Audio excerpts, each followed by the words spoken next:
Salut à tous et à toutes, c'est Manga Action et aujourd'hui on se retrouve dans un nouveau manga attitude pour parler de Hajin.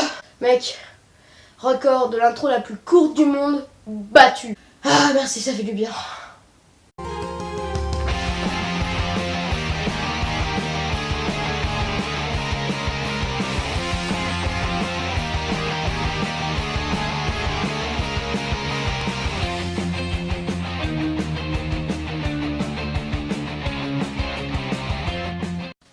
Hajin m'a été proposé par Laliaku et je vais tout de suite regarder les 13 épisodes de la saison 1.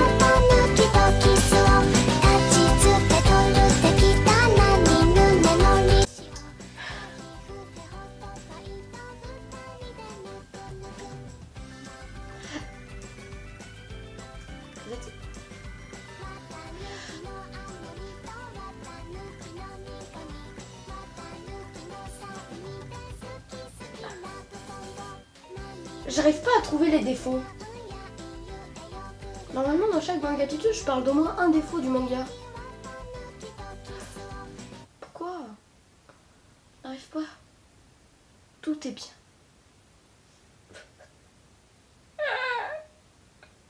Après avoir regardé tous les épisodes de Hajin. Mais bon, il y avait que 13 épisodes quand même. Mais ça fallait pas le dire quand même, ça c'est pas très sympa. Hein. T'es qu'un enfoiré.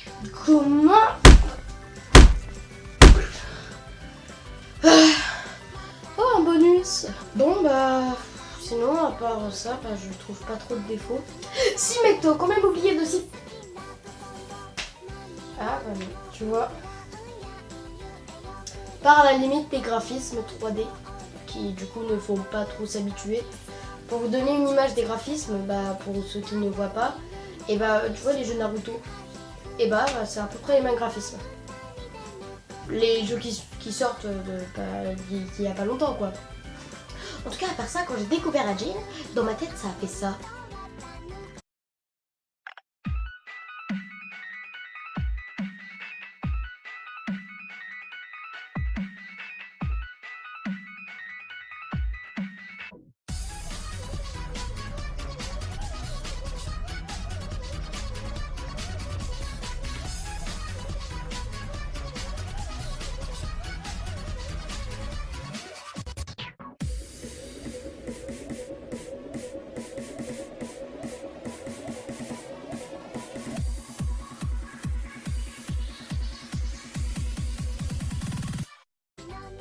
Oui, c'est ce qui se passe quand il y a un truc que j'apprécie beaucoup. Quoi? C'est bon, je suis déjà assez fou comme ça, peut-être. Sinon, pour ceux qui connaissent pas l'histoire de Hajin, bien sûr, je vais vous la raconter, sinon vous allez arrêter de regarder mes vidéos, vous allez vous désabonner, vous allez arrêter. Vous allez me détester. Ouais, mais du coup, c'est quoi l'histoire de Hajin? Très bonne question, petit padawan. Non, mais vu qu'on est une chaîne manga, tu devrais pas plutôt dire petit otaku? Non, j'ai envie de dire padawan, tu m'arrêtes pas. Moi, je préfère otaku quand même. Padawan, otaku, padawan, otaku, padawan, otaku. Donc, sinon, bah voilà, à part cette petite dispute avec mon compagnon de ma tête, il n'y a rien de bizarre dans cette vidéo. Il faut l'avouer quand même. Du coup, Hajin, c'est l'histoire de Kanagai qui vit dans un monde où des Hajin existent. Qu'est-ce que c'est les Hajin? C'est des gens qui sont immortels et qui ne meurent jamais. C'est le principe de l'immortalité, en fait. Sauf qu'en fait, eux, ils peuvent mourir, mais après qu'ils sont morts, bah ils ressuscitent. En gros, s'ils se prennent une balle là... Non, là, en fait, tu meurs directement. S'ils se prennent une balle dans la jambe et qu'après ils souffrent et qu'après ils se tuent, et après ils ressuscitent et ils ont plus mal à la jambe, donc c'est plutôt pratique. C'est une sorte de réinitialisation. Réinitialisation.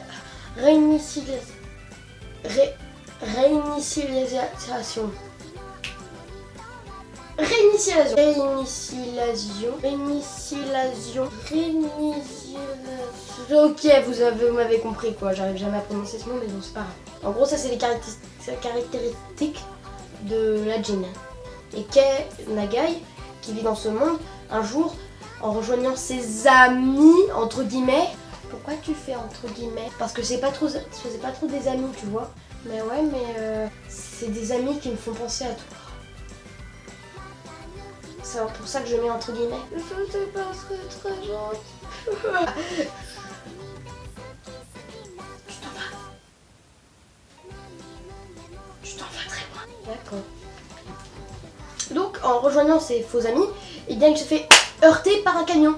Et ça fait plutôt mal. Enfin, il faut se l'avouer, ça fait plutôt très mal. Au point qu'on peut en mourir.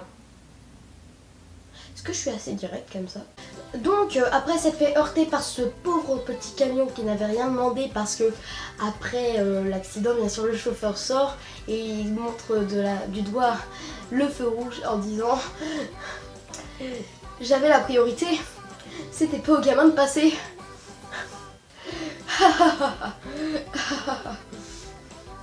J'ai tué, mais c'est pas de ma faute, hein.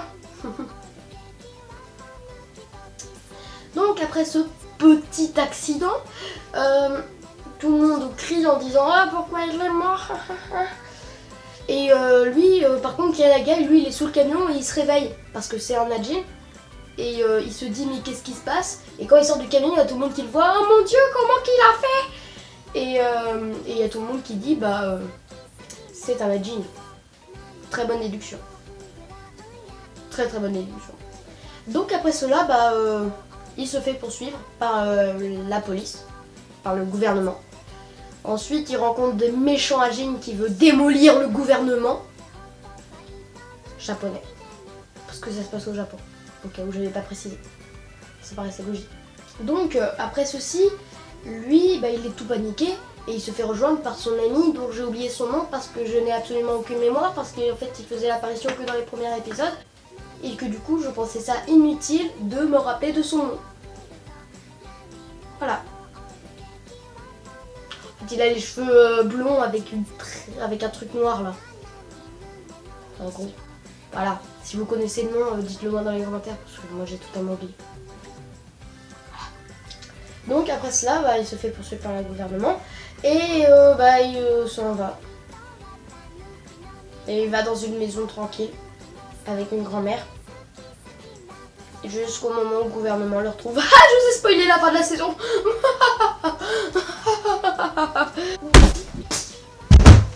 C'était bien fait pour lui.